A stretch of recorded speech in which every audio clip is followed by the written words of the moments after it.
Hello పిల్లలు, గత వీడియోలో ఘాతాంకాలు లేదా ఎక్స్పోనెంట్స్ గురించి నేర్చుకున్నారు కదా. ఈ వీడియోలో ఘాతాంకాలకు సంబంధించిన మరిన్ని ప్రాబ్లమ్స్ ని సాధిద్దాం. 9/1/2 ను తీసుకుంటే ఇది దేనికి సమానం అవుతుందో మీ అందరికీ తెలుసు.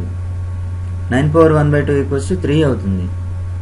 9/1/2 అనేది 9 యొక్క వర్గమూలాన్ని సూచిస్తుంది, అంటే √9 అన్నమాట. √9 దేనికి సమానం అవుతుంది?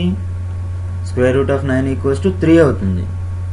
ఒకవేళ 9/-1/2 ను తీసుకుంటే సమాధానం ఏమవుతుంది? ఇక్కడ ఘాతాంకం రుణాత్మక ఘాతాంకం, నెగటివ్ ఎక్స్పోనెంట్. సరే, ఘాతాంకంలో మైనస్ ఉన్నప్పుడు దానిని పాజిటివ్ గా ఎలా మారుస్తామో మీకు తెలుసు కదా. 9/-1/2 = 1/9/1/2, అంటే మైనస్ కు బదులుగా 1 అని తీసుకుంటున్నాం. ఇప్పుడు దీనిని ఎలా సింప్లిఫై చేయాలో మీకు తెలుసు. 9/1/2 = 3, అంటే 9/-1/2 = 1/9/1/2, దట్ ఈజ్ ఈక్వల్స్ టు 1/3 అవుతుంది. ఇలాంటిదే మరో ఎగ్జాంపుల్ ని తీసుకుందాం. -27 (-1/3). ఎక్స్పోనెంట్ లో మైనస్ ఉంది కాబట్టి దీన్ని ఎలా రాయవచ్చు?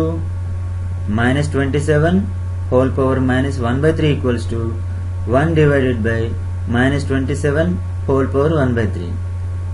ఇప్పుడు దీన్ని ఈజీగా సింప్లిఫై చేయవచ్చు. -27 (-1/3) కి అర్థం ఏమిటి చెప్పండి?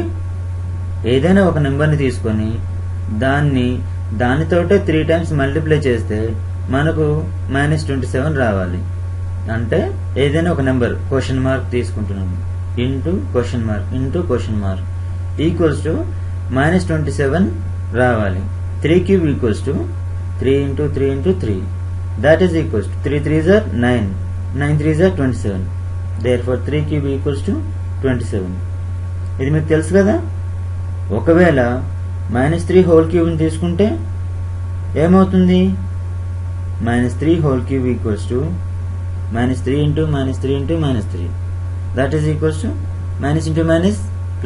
plus into -27 అవుతుంది. మనకు ఈ క్వశ్చన్ మార్క్ వాల్యూ వచ్చింది. ఇది -3 అవుతుంది. -3 × -3 = -27. మనకు ఈ పార్ట్ ని సింప్లిఫై చేయడానికి క్లూ వచ్చింది. 1/-27 (-1/3) = 1/-3. దీన్నే -1/3 గా కూడా రాయవచ్చు. అర్థమైంది కదా. నెక్స్ట్ వీడియోలో మళ్ళీ కలుద్దాం.